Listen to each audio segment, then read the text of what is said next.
are about to be joined by Maren Burton. Maren works with the Center for Creative Leadership.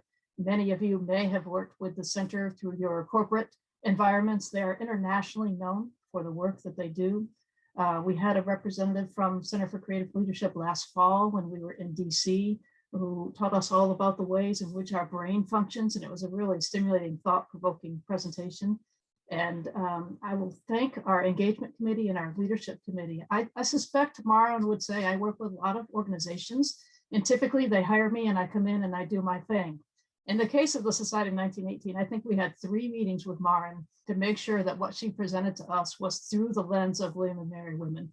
And so I think Maren would probably say we set a high bar in terms of the programming we offer, and we know because of their history and our time with Maren to date that she's going to achieve that bar and surpass it with our program today on Polarity Thinking. So Maren, I'll pass it to you. Thank you so much for that wonderful introduction. And I will say it has been an absolute privilege to have those meetings. I'm actually going to miss them, just so you know. So we had a great time in our conversations, and it's just an absolute privilege to be here. I'm so inspired by the mission.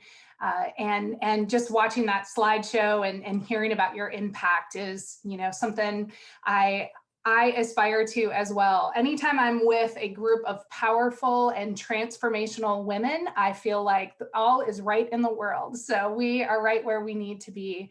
Thank you so much for having me. So Maren Burton, I've been with the Center for Creative Leadership since 2010, full-time, going on about 8 years now. So, Valerie mentioned that we're global and are all across the world. I work for, in particular, a group out of the Center for Creative Leadership called Societal Advancement, and we work with institutions of higher education, of K-12 education.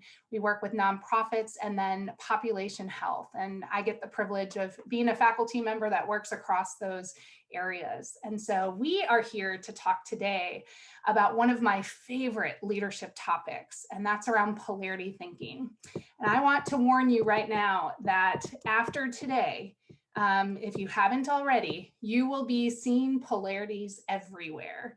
I'm going to get right into what I mean by polarities in a moment, but polarities are something that are ever present in the world around us. And so I'm excited to dive into our content.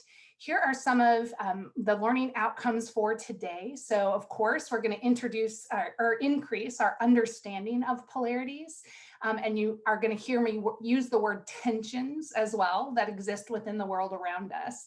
And my hope for you is that you're able to apply this knowledge and this concept to a wide variety of areas in your life. So, I hope that it's very practical today, both that you would develop some self-awareness about relevant tensions and polarities that exist within your personal life, and then that you're able to apply it, whether it's within a role that you might play here within the society, or if it's within your family, if it's in your organizational life, your volunteer life. Their polarities are everywhere and the applications abound. So by the end of this session today, I'm also going to introduce you to a mapping tool that helps us just to understand a bit more about polarities in action and what they might look like in our life. And this tool is one that I hope that you are able to take right after today, use it for yourself, use it with your family, use it with the organizations that you are a part of. This should be a very practical session. Our agenda looks a bit like this. You notice there are no times. For those of you who wish there were times, my apologies. Let me just tell you, I got the times. You just get to engage. I'm going to take care of our schedule, but this is the agenda, how we are going to move through. You're going to see that there are breakout pairs a couple times and some participation in large groups. I am an experiential educator, which means I believe in engagement. So go ahead and roll back those shoulders and get ready, because I will definitely be asking for both some large group as well as some breakout group participation in our session today. I want to make sure that this is practical and that you're really able to engage with the material. So with that being said, I want to dive into what we mean by polarity thinking, and want to start by giving credit to our wonderful collaborators over at Polarity Partnerships. This work is based on Barry Johnson and the work that Polarity Partnerships brings to the world. And we're very lucky that we collaborate in order to, for us to also be able to use this content with all of the leadership development that we engage in. And so in order to teach polarities, I'm going to actually say that you all are going to teach it to each other. All right. And we're going to think about this, this tension of change and stability. And we might call this a universal tension or a mother tension, in the sense that it is one of those tensions that always exists for us. And so what I'd love to do, I'm actually going to switch to a writable screen here. And I'm going to ask you to just brainstorm with me. Okay, so we're talking about change and stability. And I'd like you to think about this in terms of William and Mary as an institution. That's something that this group all shares. And so when you think about the institution over the course of a lifetime, what would be the upsides? What would be the benefits of change? And just feel free to unmute and share some things. It's okay if you talk over each other. We'll work it out. You can also put some in chat. Innovation. Innovation. Keep it coming. Inclusivity. Adaptability. Remaining relevant. Someone put in the chat, opportunity to include new perspectives. Awesome. Energy.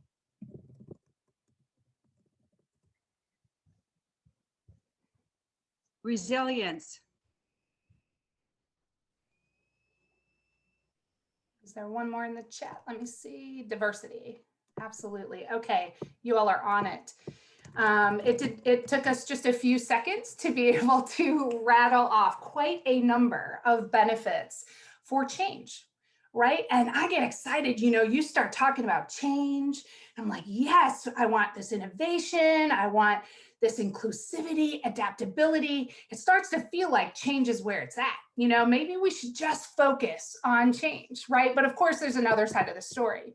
And that is that there are benefits to stability. So thinking about the institution, what are some benefits of having some stability at the institution?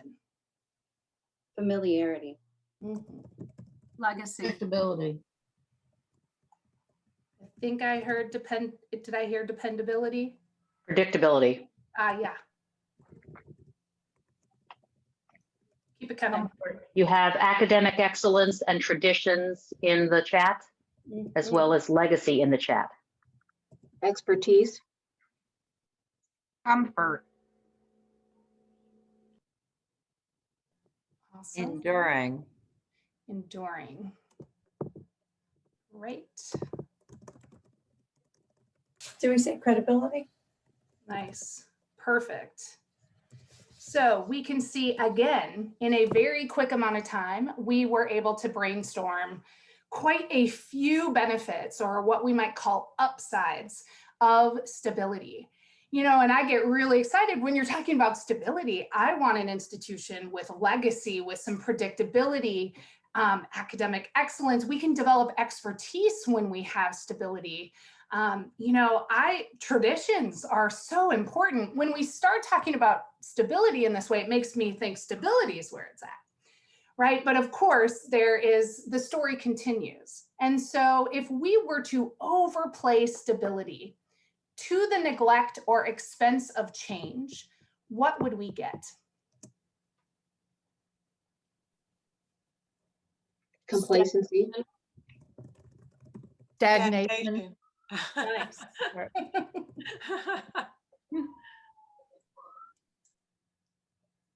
What else? Lack of creativity. Yeah.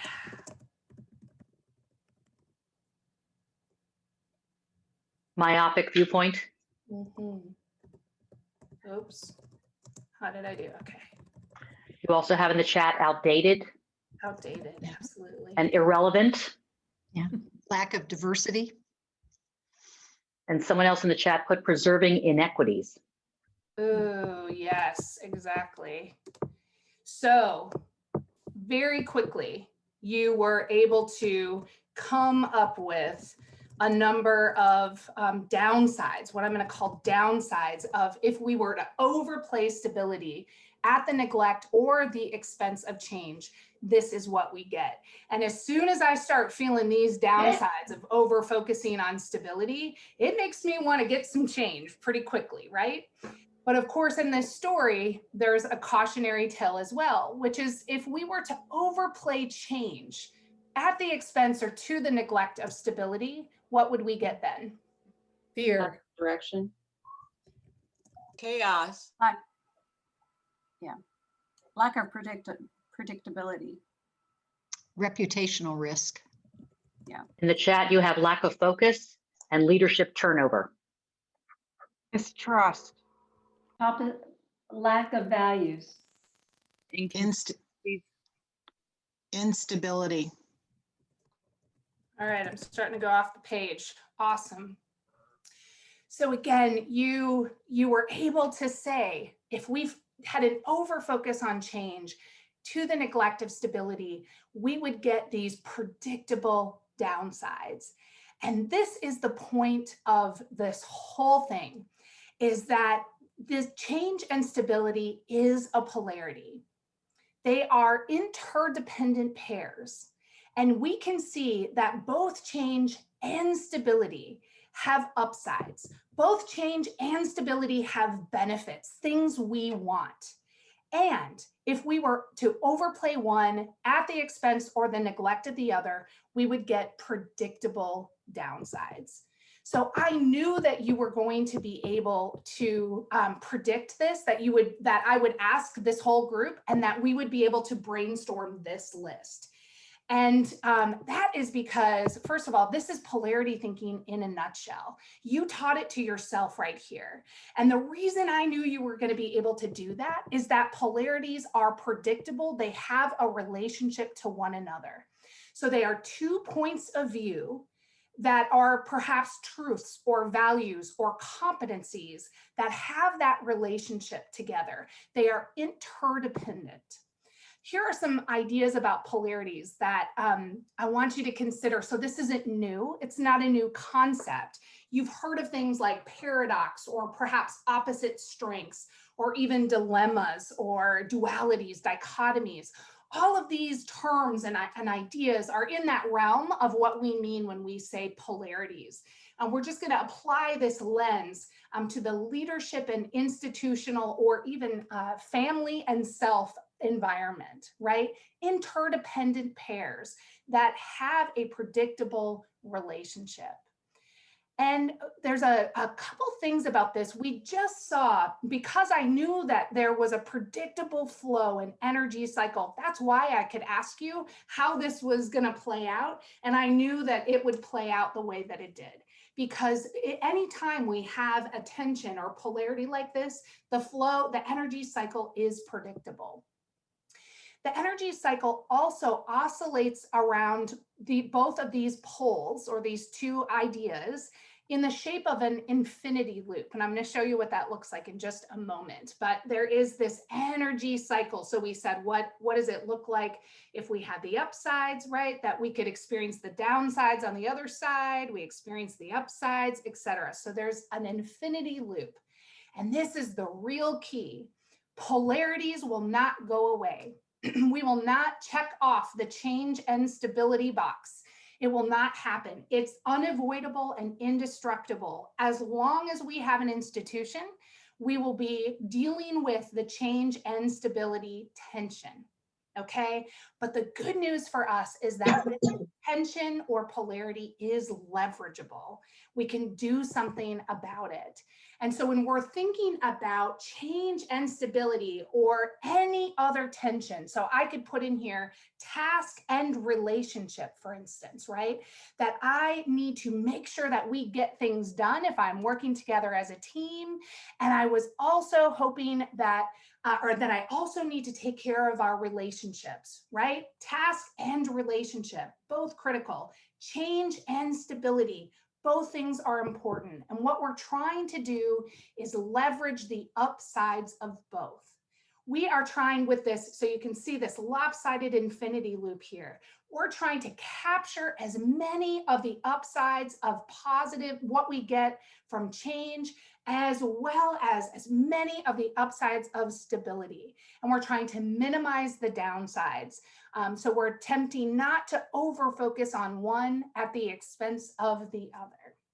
Now here's where, just to get a little bit more clarity, polarities are different from problems to solve.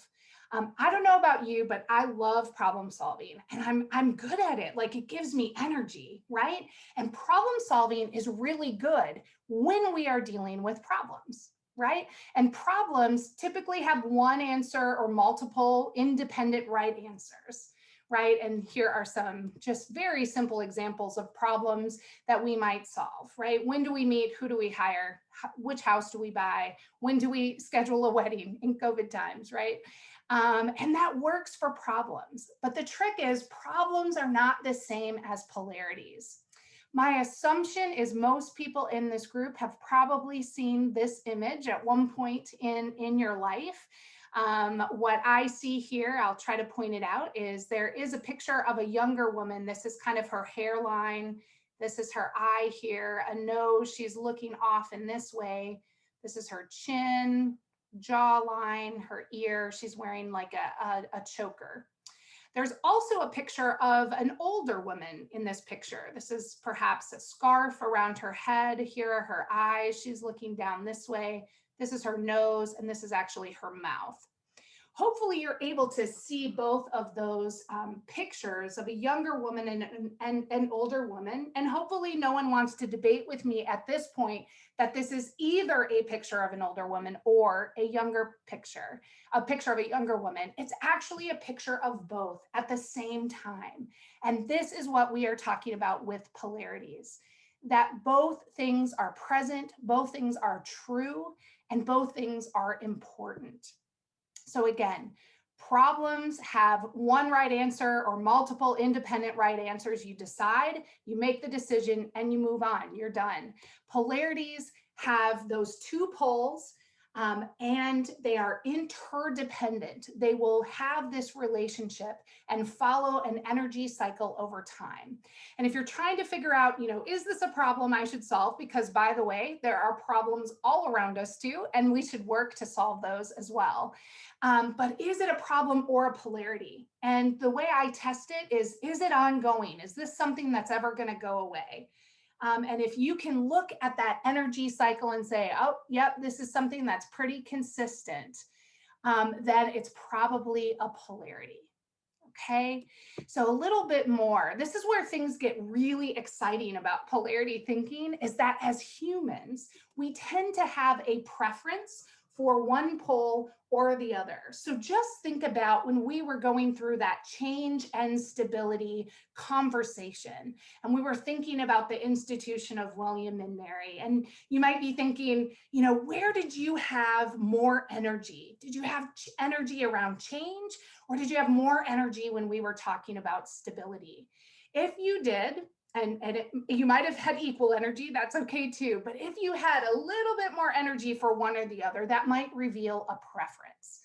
Think about that other polarity I mentioned around task and relationship, and think about your work life or your volunteer life. Which one gets you a little bit more fired up? Working on that checklist, getting things done, or nurturing the relationships and making sure that those are very valued. we tend to have a preference for one pole or the other.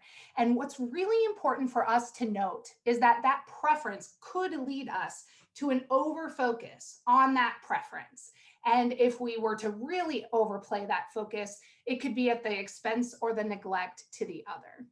And if we're working in groups or on teams, what's also really critical today to think about is that other stakeholders or members of our team or in our community likely have a preference for the other side of the polarity.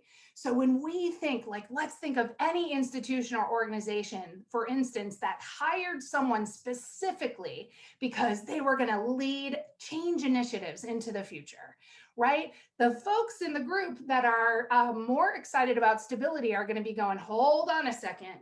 I want to make sure that we hold on to tradition, that we hold on to the things that we value, our legacy, the things that we really hold that are important to us. And the idea here is that it is not an either or choice.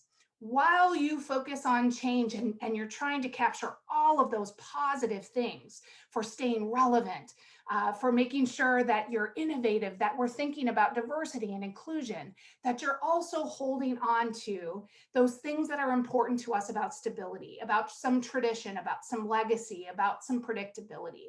So we're trying to, as leaders, as humans operating in the world, we're trying to be skilled at managing both sides and hopefully leveraging the upsides of both of those things. What we're talking about is a shift from a yes, but conversation to a yes and conversation. What I might say is when we're dealing with polarities and we're engaging with polarity thinking, we're shifting from either or to both and. Okay, and so think about that image. That image really helps us to put that both and concept into our repertoire. So if you look at this and I told you to choose one, just choose either to inhale or to exhale. It's comical, right? Of course, we can't choose just one of these things. So let's play out what this is actually a physical polarity. So let's play out how this works. We have too little oxygen. We inhale, we get the upsides of that, which is that we get oxygen. And then we have too much carbon dioxide if we were to over focus on inhaling. And so what do we need to do? We exhale to clean out the carbon dioxide. We get the upside of exhaling. And then of course the cycle starts again. So this is a physical example that I'm hoping that you look at this and you say, wow, just like it is impossible for me to choose either to inhale or to exhale because I will get predictable downsides, and in this case, a predictable outcome. The same is true for any polarity, especially those universal polarities, that if I only choose one, I will get predictable downsides within that energy cycle, okay? So again, distinction between problems to solve, and we should solve the problems that come our way, and then polarities to manage. It is powerful when we can recognize that what we're dealing with in our individual lives or our organizational lives is a polarity, because I can shift my thinking that this isn't an either or conversation. This is a both and conversation. How do I leverage the upsides of both? Activity and rest is another polarity that lives out in our life. And hopefully we're not looking at this as an either or choice, right? We need both activity and rest, that there are positive results of a focus on activity, positive results of a focus on rest. If I were to overplay one at the expense of the other, I would get those predictable negative results, right? And so this is one of my favorite slides. I think about this, you could, in a one-on-one conversation or a team or organizational conversation, let's say, I could imagine a team having a conversation, and there are some people who love change, and they're looking at it from the one side and they're saying, it's a circle. it changes where it's at. This is what we have to focus on. And there are other people in the group that are looking at this from the other perspective saying, I'm sorry, but this is a square. Stability is what we have to focus on. Polarity thinking invites us to see the cylinder, that both things are critical for our success within our personal lives, within our institutional lives, that we need to find ways to both and change and stability to get the upsides of both. So I'm going to go through, this says leadership examples. I want you to think about this in your own life. So how you show up, your personal life, your work life, whatever's most relevant for you right now. And I'd like you to think about a tension or a polarity that plays out for you, in particular that you kind of work with a little bit, like, ooh, that's something I probably need to pay attention to. I'm going to go through a couple examples. So visionary and grounded. We have to have vision and long-term thinking for the future, and we must stay grounded in the realities of today. As a leader or as a human just operating in the world, I need to be self-assured or have confidence in my capabilities. And I also need to display humbleness and really understand that I do not have it all figured out. If I overplay either one of these to the expense of the other, I will get predictable downsides in my leadership. As a leader or someone, leading a group of people or a family even, I need to practice both directive and participative leadership. I need to be able to make firm decisions when it's in my realm of responsibility. I also need to be participative and seek the input of others around me when that becomes critical. Both things are important. I've talked a bit about the task and relationship tension as well. We need both in order to work effectively on our teams and in our organizations. And here are a few more. You may have received a handout, or if not, we're going to drop this in the chat. So I want to make sure that you have these handouts, and there are a number of polarities that are available to us to consider. What I'd like you to do at this point, perhaps you've already chosen one tension. I'd like you to choose one from this group, one from what we've already talked about here this morning. If you've opened up that handout, you can also choose one from the handout. But it should be a tension that has a particular charge for you or one that you're trying to work on. And we're going to engage in a reflection here. I am going to advance the slide. And so if you need to take a photo or a screenshot of this, you are welcome to. I also will be able to go back to this slide once I give the reflection assignment. So what we're going to do once you've chosen a tension or polarity that is particularly relevant for you, I'd like you to complete this reflection, A, B, C, D. If you have the handout, this should be fillable, I believe. If not, please feel free just to jot this down on a piece of paper that you might have handy, or if you're a typer like me, feel free to open up a note page on your computer. So let's say for me, I'll give an example. Let's say I've chosen the directive and participatory tension. I'm going to work through this in the A, B, C, D order. So I would start with A. Sometimes I think I'm too, and then I would name the pole that I tend to overplay. So I would say, sometimes I think I'm too participative in my leadership. And then I want you just to reflect on how that plays out. So I might say, sometimes I think I'm too participative. I tend to seek the ideas and input of all my team members or family members before I come down and make a decision. Then I'm going to go to B. At those times, I wish I were more. And at this point, I'm going to put in the opposite pole. So at those times, I wish I were more directive. And then I'm going to explain what I mean. I wish I could stand more firmly in my own decisions and have confidence that they're the right ones. And then I'm going to go down to C. But if I do too much of that, I fear that I will lose out on important perspectives and valuable input from my team members.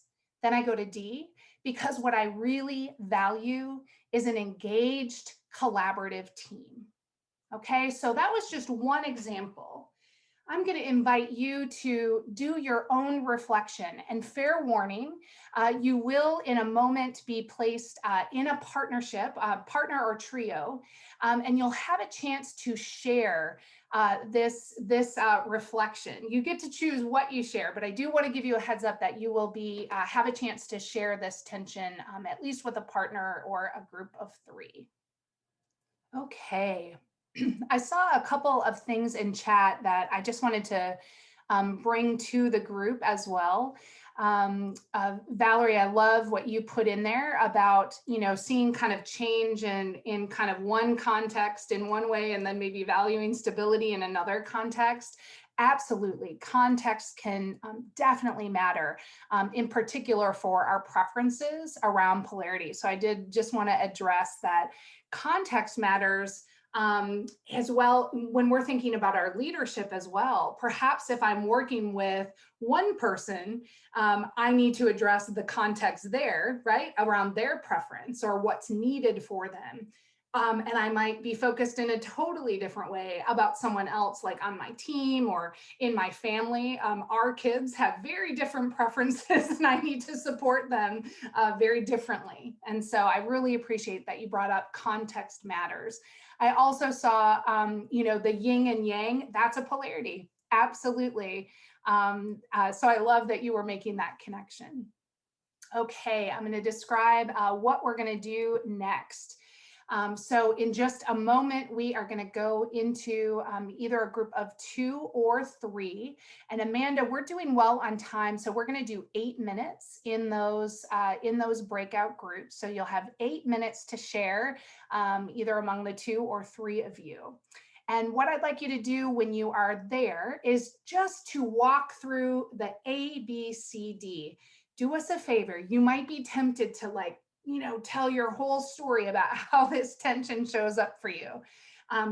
Because of the time, start with sometimes I think I'm 2, and then move on to at those times I wish I'm more. Okay, so read those A, B, C, D, and then this is the reflection for you that I'd love for you to share with one another if you can. What's possible for you if you manage this tension well? So what in that directive and participatory leadership example that I gave, what's possible is that my team would be more confident in me and my decision making, and they would feel valued because I would be leveraging that well. And what's at stake if I don't?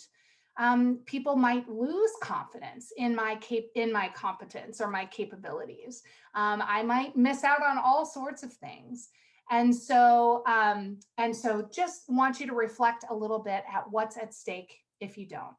I see in the chat, do we share the 2 polarities we chose initially? Yep, you can just say I chose task and relationship. Sometimes I think I'm too focused on the task, for instance. At those times I wish I were. Yep, that's a great way to do it. All right. Everyone's favorite time. We're going to go out into breakout groups. Enjoy the connection and the conversation. I am so sorry if Zoom was rude to you and took you right out of your room when you were in the middle of a sentence. I know that can happen.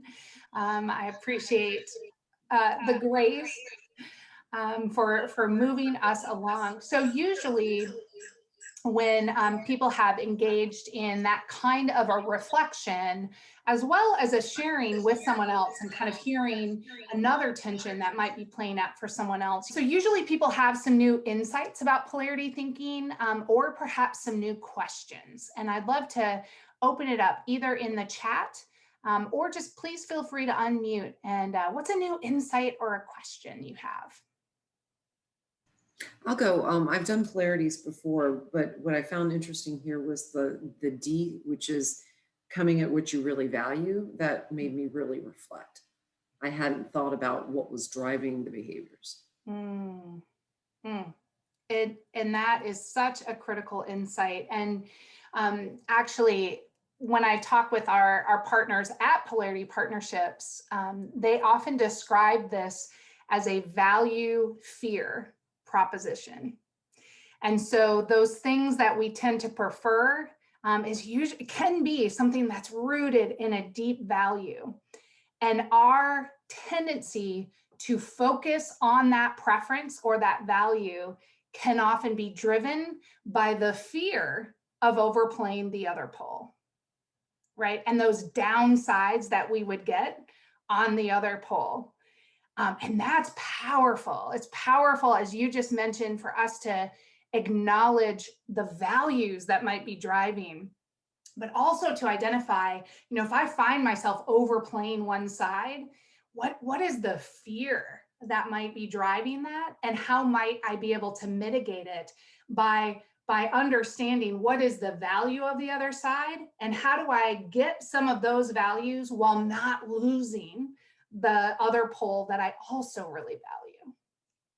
What else? What else came up for you? This is more of a generic question. I'm sure as you learn to manage polarity frequently and more often in all sorts of situations, do you have questions that have become comfortable ones for you when you're in a particularly difficult question or position to ask the other side that helps you see better, understand better, or at least give more time for talking and reflection? Yeah. So some go-to items. Yes. So is this when I'm facilitating or when I'm caught up in the group? Because both could be. I was thinking more in a specific situation, just when you are maybe a leader within a team and trying to help facilitate that group come together. Are there go-to solutions or questions or behaviors that you have found helpful? Yes. I don't even need to. So if we have time, I sometimes teach the very basic concept of polarity thinking. I might say, this strikes me that we're having a conversation about two things that are really important to multiple people on this team. And I could teach it quickly, or I could just do exactly what we just did, right? Okay, so I'm going to use an example that's been really relevant for all of us, right? When we first were dealing with the coronavirus, we were, all states, for instance, were trying to manage the polarity of economic stability and public health and safety, right? And so I might say, help me. I'm noticing that there are two things that are really important to us, right? What are the upsides, or what are we trying to achieve? What do we value about public health and safety? What are those things? As well as what's really critical for us as we move forward in terms of economic security, and talk it through. What do we fear? What do we fear if we were to overplay economic stability at the expense of public safety? What would we get? And vice versa. And then how do we create action plans that allow us to both do the best we can at public safety and the best we can at economic security? This is the thing that we learn too, is that humans are phenomenal. We are incredibly smart. And if we frame a polarity versus an either or choice, we will come up with all sorts of creative ideas. But the trick is to see the both and not to see the choice. So Lynn, was that helpful? Okay, good. Just the what do you value and what do you fear conversation often also brings those same kind of insights. Yeah. Other insights or questions? I'm looking at the chat. I realize that increased trust in a relationship will increase when the candor diplomacy tension is managed well when communicating with others. Absolutely. And I was with someone for a brief moment and we were talking about how, probably you can focus on candor in some relationships and that you need to focus on diplomacy in others. But leveraging both of those things well, increased trust. I think that's so well said. And public service brings unique challenges that benefit from polarity management also. Yes, and in politics. And no, I am not available. I've had that asked before and I was like, oof, I think that's too much. It's so nice to see your lovely faces. It's fun to go to breakout, and then when you come back, that you actually, I see the energy that resulted with connecting with someone else. All of this is about relationships, right? And it, you know, regardless of how you're applying this polarity thinking concept, you know, we say at the Center for Creative Leadership, you know, leadership is a social process that happens with and among the interactions that we have as humans. And so I think rooting this idea in our humanity and how we can build more effective and powerful relationships is really important. I'm seeing in the chat, this is powerful both in our personal and professional lives. Absolutely. I will tell you, you might imagine I'm a bit of a nerd about polarity thinking. You probably heard it in my voice and like my tone and tenor and excitement about it. I have to remember to slow down sometimes, but I've taught my husband polarity thinking. And so he'll come home and he'll be like, this thing happened at work. And I was like, oh, what polarity do you think they were working through? And he's like, oh, let's map it. And so that's actually what we're going to do after a break. So I promised we would dive into this idea of mapping, of polarity mapping. I'm going to start with this Niels Bohr quote about how wonderful that we have met with a paradox. Now we have some real hope of making progress. And this quote for me reminds me that, you know, because I love problem solving so much, I can be in the midst of what I think is a problem and pouring my energy into a solution. And if I can stop and recognize that it's actually a paradox or it's actually a polarity, my energy shifts. The way I guide my thinking and my actions shift to both and thinking. Like I have to recognize when I'm having a value for one particular side of that polarity or a strong preference. And I have to recognize a tendency perhaps to overplay that preference. And once I can see, okay, this is a polarity, this is a tension, how do I work with it? The mapping tool can be really helpful for us. And so you're going to have a chance to actually work in small groups. You'll have maybe about 6, somewhere between 5 and 7 people in a small group, and you're going to get to practice mapping. So I'll describe how this is going to work.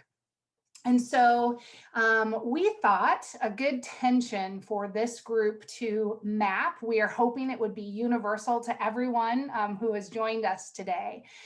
This tension around care for self and care for others. And, you know, this tension I live out in my work life, I live out in my personal life.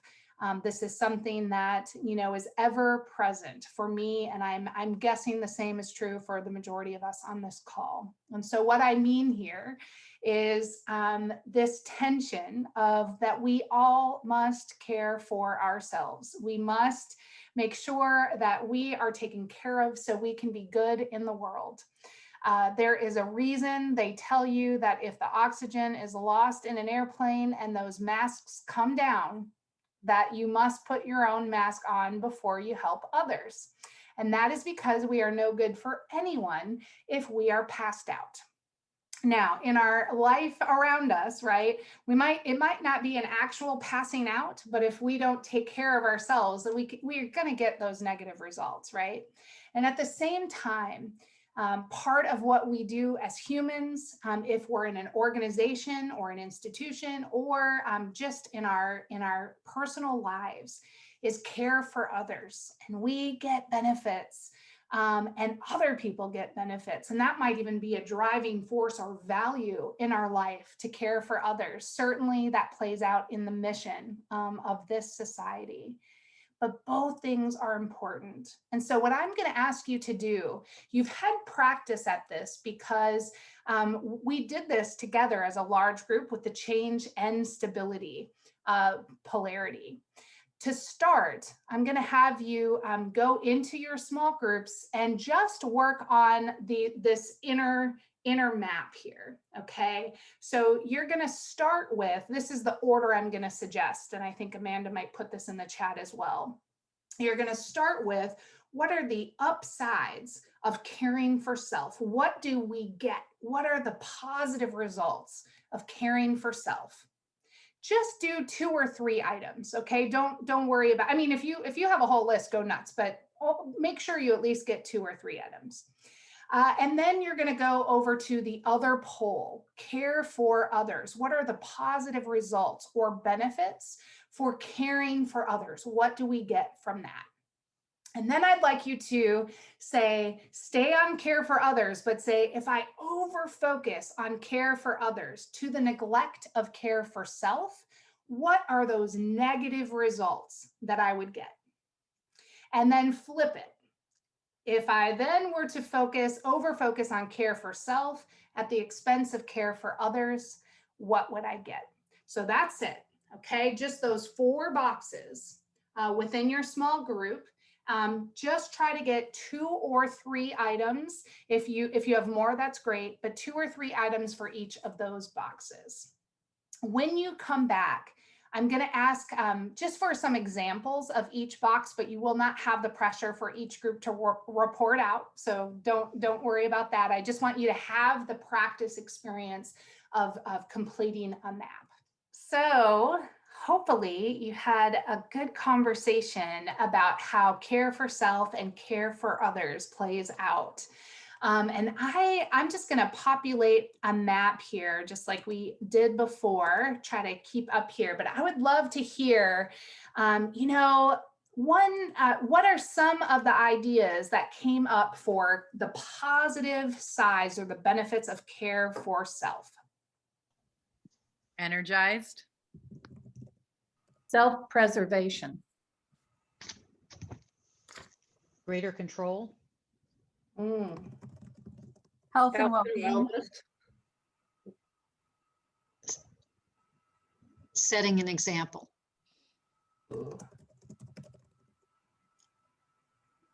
Centered on values.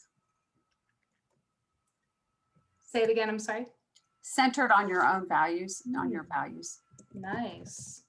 The if mamas ain't happy, ain't nobody's happy rule.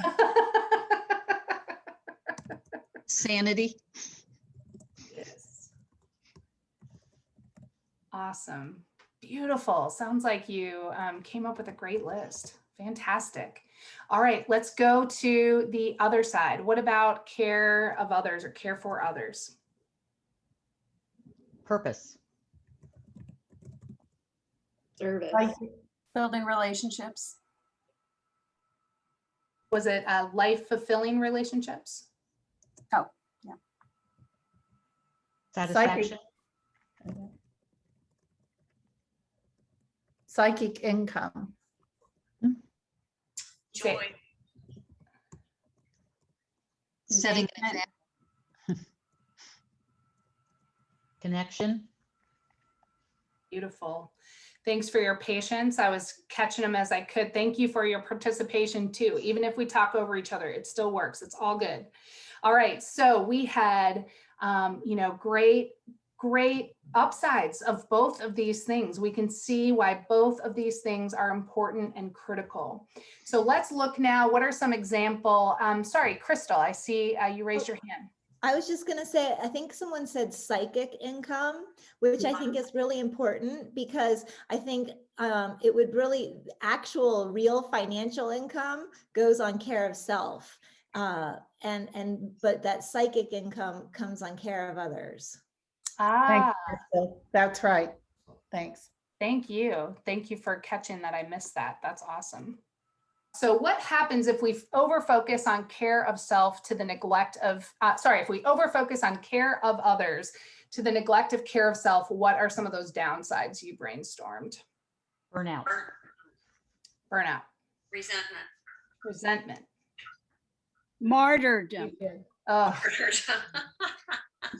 Overwhelmed. overwhelmed. Diminish yourself. Absolutely. And Start to become an disappear. Oof.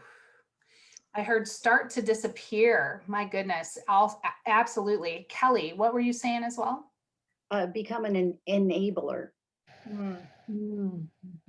Depleted. Y'all are on this, and I know, Physical- Viewed as physical- yep. interfering.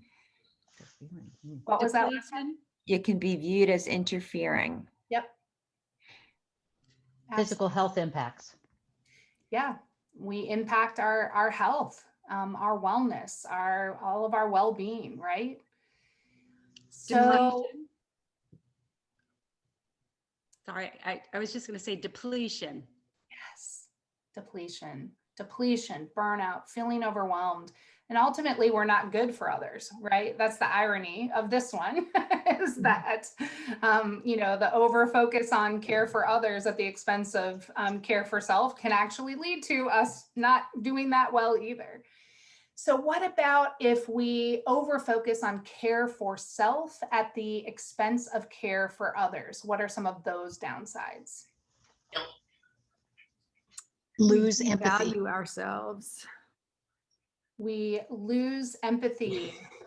We are viewed as selfish. We might alienate others. What else? Depression and anxiety. Oh, depression and anxiety. Two in your head. Two in your head. Uncurious, disengaged. Disengaged. I think I heard uncurious. And also I'm seeing in the chat isolation. Right. Loss of relationships. All right, you all are on it. So that was, a full map. And, I hope that, that practice really gave you a chance to see, first of all, how predictable this relationship is. As you really dove into a polarity in action, and also that you can do this. So you can also do this mapping process. You can see how, in my everyday conversations, when this comes up, we go, all right, let's map the relationship. Let's see how it works. And so I want to go back to this map. And you can see, so we just did this inner part, and I want to go back and look at the other components of this map. And I think we're going to have time to go back into those breakouts to just fill this out a little bit more completely for a few minutes. And so you can see on the top of the screen on either side, it says action steps. So how will we gain or maintain the positive results of a focus on each of these poles? And so what we're going to do now is go in and brainstorm what are some action steps that you can take in order to get the benefits of care for self.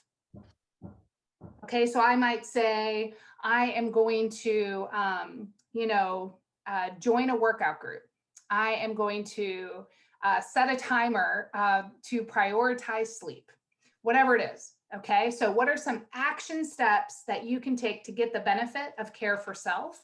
And then on the flip side, what are some action steps you can take for care for others? And that could be in the workplace. I'm actually going to ask people if they're getting their needs met in my one-on-ones, or in my personal life. I might commit to having a conversation about what are the needs that people have and are we meeting them? Okay. So just come up with a couple action steps for each of those positive sides, what we're trying to get. On the flip side, we want to look at those downsides of each of those things, and we want to identify what are some early warning signs that we would see, for instance, if we were over focusing on the care for self at the expense of care for others. What would be some warning signs that we would see? So I might say something like, my relationships are strained. So I'm getting a lot of feedback that my relationships aren't going well. If I over-focused on care for self, care for others. On the flip side, what are the early warning signs that I might name that I'm having an over-focus on care for others at the expense of care for self? So for me personally, I would say I'm getting what I call dizzy tired. So if I've neglected myself, I get to this place where I am dizzy and the tiredness and the overwhelm is so much that that's how I feel. That's probably not early enough of an indicator. It's probably a late warning sign. Okay, so I'm going to ask you to talk about what are those action steps or early warning signs in your small groups. Okay, we're gonna go in, let's go in for 8 minutes. I think we have time. Let me just pause and see if there are any questions about what I'm asking you to do. Should we also be discussing the purpose statement? Is that, I'm assuming that helps to frame what the action steps or the warnings can and should be? It does. I was going to give us a breath before we did that, but Kelly, since you brought it up, let's just go ahead and talk about that. So you can see on the top is the greater purpose statement. And so the idea here is what's the greater purpose or the motivation, the deep motivation for why we should try to leverage this polarity. I think I have an example on a later slide. Oops, this is gonna, that it might be, so depending on what context, if I'm thinking about my team, you know, in order for us to do this well, that we would be able to fulfill our mission if we were both caring for self and caring for others, because we would be highly engaged, motivated people if both of these things were leveraged well, right? So that's motivation or the greater purpose statement. On the flip side, you see the deeper fear. This is about what would we fight? What would we all fight against to not have happened? What do we deeply fear? And I might say, let's say on my team, I might say, you know, the loss of energy or the soul of the people, right? If we're not taking care of anyone, if we're getting all the downsides, that's what I fear. And I fear that I would lose good people. So is that helpful? Making some sense? Okay, so deeper purpose, greater fear or deeper fear. If you want to talk about those things in the group, I actually think we're doing okay for time.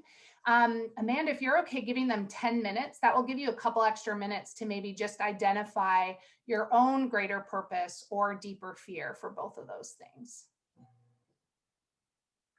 Okay. All right, we will see you back in just about 10 minutes. Welcome back. It is good to see all of you.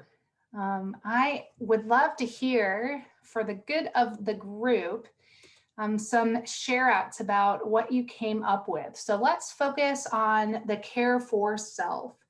Would love to hear or put in the chat, what are some action steps that you identified that would really help you capture those values or those benefits of care for self? Setting and keeping boundaries. Oof, good one, Cindy. Scheduling time for yourself. Absolutely, Karen. Actually scheduling it, putting it in the calendar. What else? Not ignoring it. When that calendar reminder comes up that you actually don't hit ignore. Yes. Like as important as a meeting. Mindfulness. Mindfulness. Absolutely. Also giving yourself grace if you don't. I like that. If you miss a day, you know, if you have to. Someone put in the chat determining whether I want to do this or I need to do this. Oh.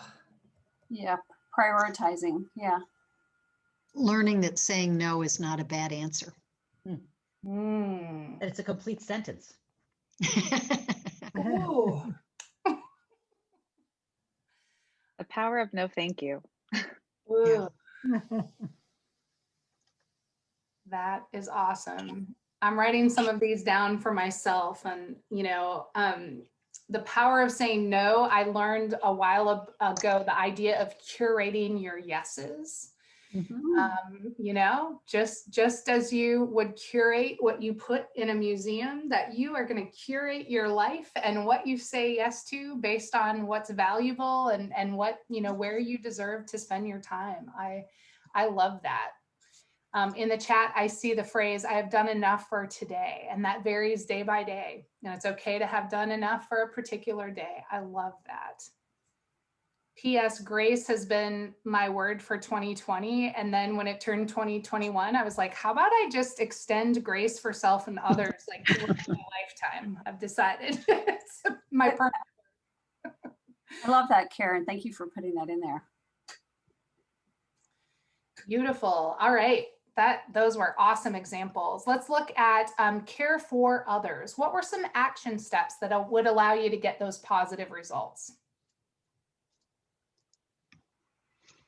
Avoid expectations. Like your own expectations that you place on others? That if in doing something for someone else, you expect a particular response back from them. You're doing it because you want to do it.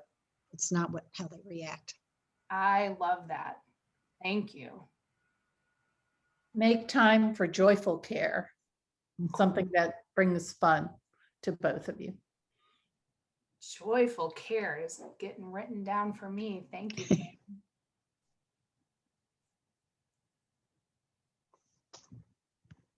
Be purposeful in making your connections and the care you're rendering. Yes, absolutely. And I see in the chat, get rid of shoulds. Beautiful. Couple more. And don't should on yourself. Oh. I guess even though there is joyful care, it's also sometimes embracing the sacrifice and just embracing it and recognizing it and just embracing it. Yeah. I love that, Crystal. There's like a flip between like a fight to I'm embracing this is where I am and what I'm taking on. In the chat, I see prioritize what level of care needs to be. Is this full on or when is enough enough? And I also see establish limits and reevaluate if you are getting close or behind those. That's great. I love that. Let's now think, what would be the early warning signs that you might be over focusing on care of others to the neglect of care of self? What are early warning signs we would see? Resentment. We found this was a reflection really of the last map that we did. You know, to Shonda's point, it was burnout, resentment, exhaustion, all the things that we had from our previous map. Yep, you got it. In our group, Shelby said stress eating. Oh. Ooh, good one. Bring on the brownies. Yes. Marshmallow brownies. Oh. Drinking. Yes. So we had self-medicating through food, drink, shopping, and other. Yes. Yep. All the different strategies for self-medicating. Yep. In the chat, I also, go ahead. Oh, go ahead. In the chat, I see lack of sleep, illness, and taking it personally. And not liking what you see in the mirror. Yes, instead of being like, this is beautiful, what's reflecting back to me. What else? Decision-making paralysis. Oh, that's a good one. Yeah. Brilliant. I love this. Thank you so much. These are all fantastic. What about the flip side? What if we were to over-focus on care for self to the neglect of care for others? What would be some of those early warning signs that we're getting those downsides? I think if you realize that it's been a long time before you've, connected with different friends or different organizations that you would normally invest in. Yeah, thank you for that, Kelly. I'm seeing in the chat also isolation and relationship challenges. Chores and responsibilities not being fulfilled. Yep. Feeling guilty. We also have the same for care for self with self-medicating through food, drink, and shopping. And other. Irritability, crankiness. Yes. Being a little shorter with our response, right? In the chat, I see stress and conflict and feeling disengaged. Yeah, really good list. Thank you so much. You all are on this and brilliant at it, I might add. I was curious if, did anyone get to talk about a greater purpose statement about what, good, why might we leverage it? What'd you get? I mean, for me, when I think about it, what I wrote as my greater purpose is that I thrive when I invest in myself and others. Yep. And so the opposite of that is I fear not being viewed as an asset, but I also fear becoming overwhelmed. Absolutely.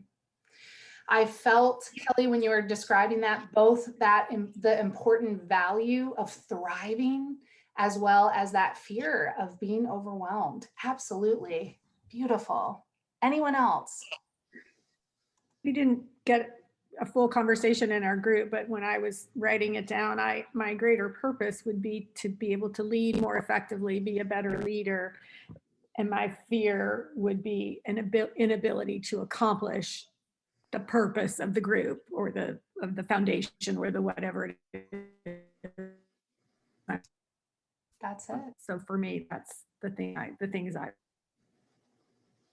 Absolutely. Absolutely. Thank you so much. Well, great work on this. I wanted to share just a couple things, first of all, about this greater purpose and deeper fear. Sometimes if you're doing your own map or you're doing this with a group, sometimes it's helpful to start with those. Sometimes it's helpful to start with what's our greater purpose and our deeper fear in order to really kind of add some oomph to the mapping process. Other times, those greater purpose and deeper fear they don't necessarily become clear until you're sort of in the process of mapping. And so I just wanted to bring up that both of those things might be helpful. Both of those strategies for how you would identify those things might be helpful. Let me just open it up. I know we're in our last few minutes here. I just wanted to see if anyone had, a question or, maybe another insight about this whole concept of polarity thinking that would be helpful for the group to consider. Maren, I've got a question for you. If you wanted to learn more, and then we focused on organizational and leadership, but in terms of your relationships, et cetera, are there books or other resources that you could direct us towards if we wanted to explore this more? Definitely. So Barry Johnson, and I can put this in the chat, has the original book is Polarity Management. And so that's going to break down kind of all the basic concepts. He's also started a whole series. I know this is probably appearing backwards, but the word says "and." This is like an anthology, and this is volume 1. So Barry Johnson is like, I'm going to get it all out on the table. So if you really geek out and you want to dive in, this is going to go into some serious detail. There's also some polarity thinking. Check out their website. It's polaritypartnerships.com. Also, if you go, and I can put these in the chat as we're leaving here, ccl.org, we have a number of webinars on polarity thinking. I did a couple webinars. I did one with a school partner because polarities were playing out, as you can imagine, in the pandemic as schools were trying to navigate polarities. And so there's a couple webinars out there on our site. In addition to, we also have some position papers that are also helpful. So ccl.org, you can search that. I'm going to put my email address in the chat as well. If I can be helpful in any way, CCL is here. We work with all sorts of organizations, and of course, if there was a way that we could partner with any of you, we would welcome that opportunity as well. So I'm going to put Polarity Partnerships in the chat as well. And just to close out this session, I always like to, try to put something into action after I attend a session like this. And so I'm going to invite you to complete a sentence in chat if you're comfortable. Also, at the very least, write it down for yourself. So the sentence is, as a result of this session, I will. So as a result of this session, I will.